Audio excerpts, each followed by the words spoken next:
A few years ago, there was a shooting in a Catholic church and several people died. And the day after that happened, the priest walked up to the pulpit and gave a homily that I'll never forget.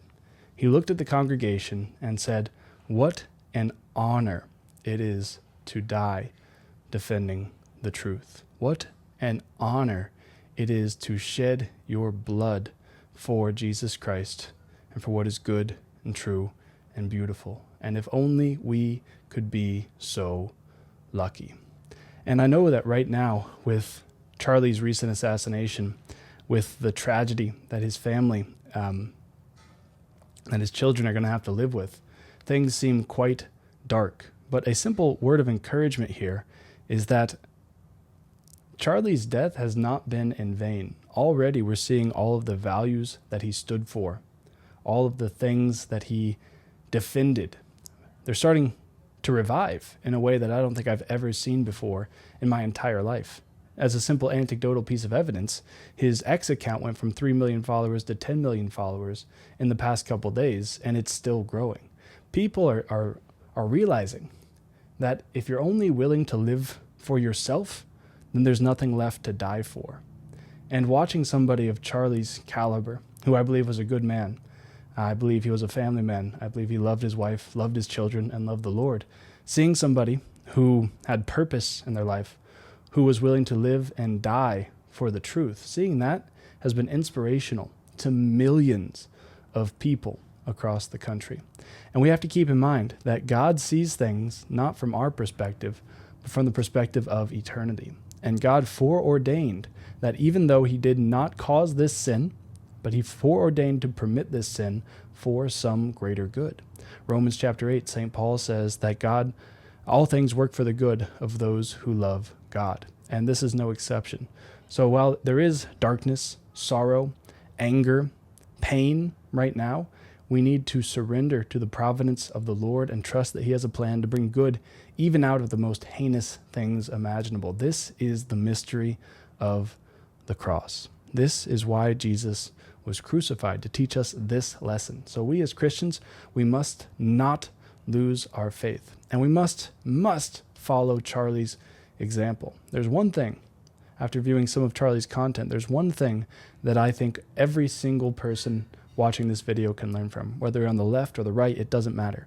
Charlie, though you may disagree with him, Charlie, though you may not like his tone sometimes, Charlie wanted to share the truth with human beings who he saw as made in the image and likeness of God. What Charlie did not do is dehumanize. And I'm seeing many people on the left dehumanize Charlie, dehumanize his family, and say, because you don't agree with me, you're not worthy to live. And I'm glad that this happened. But I'm also seeing people on the right who are viewing this atrocity, this inhumane behavior from people on the left, and they're saying, well, now you don't deserve to live. Well, now you are the one who deserves to be dehumanized, to be trodden underfoot, to be treated as trash, as garbage. We must follow Charlie's example and see the image and likeness of God in every single person. We must see each and every human being as our brother and sister with our common Father, God. Now, that being said, there are many people out there who are bad brothers and bad sisters and who need to be converted, who need to be taught the truth. And this is also what we can learn from Charlie. Charlie was out there trying to share the truth with people. And the greatest kindness that you can render to your fellow man is to share the truth with him, to lead him from error to truth. And this is what Charlie was trying to do, trying to go around to college campuses and tell young people that they've been lied to, that this isn't what life is for. This is not what you were designed for. This is not what anybody was designed for. There is right, there is wrong, there is a God, and you will be held accountable. These are some of the values that Charlie stood for. These are some of the values that Charlie lived for and ultimately died for. So we must, regardless of if you're on the left or the right or somewhere in the middle, it doesn't matter. We cannot dehumanize one another, because Charlie famously said that when the conversation ends, violence begins. We have to continue to view one another as brothers and sisters under God the Father. What we must do as Christians is pray for those who will not pray for themselves, respect those who do not even respect themselves, and love those who hate themselves. Because nobody who's living the life that Charlie opposed so adamantly, nobody who's doing that is joyful or happy or peaceful. And we as Christians must, with our prayers, with our example, with the way that we comport ourselves and the way that we speak about some things, with our even minds, we must bring the lost sheep back to the fold. And the last thing I'll say here, and I think this is what Charlie would have wanted to be remembered for, is that we must emulate his courage and his faith. And as men, the first and foremost way that we do that is with prayer. If we do not pray, we will suffocate.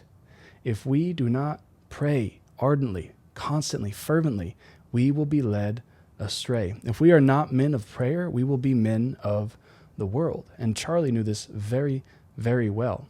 So if you're watching this, I encourage you to double, triple your prayer life. Take St. Paul's advice very literally from the inspired scriptures and pray constantly. Always lift your mind and your heart to God, begging him for the grace for you yourself not to be led astray and for others to see the truth. This is what Charlie would have wanted from you and from me. Be brave, be bold, love God, love your family, love your country. God bless.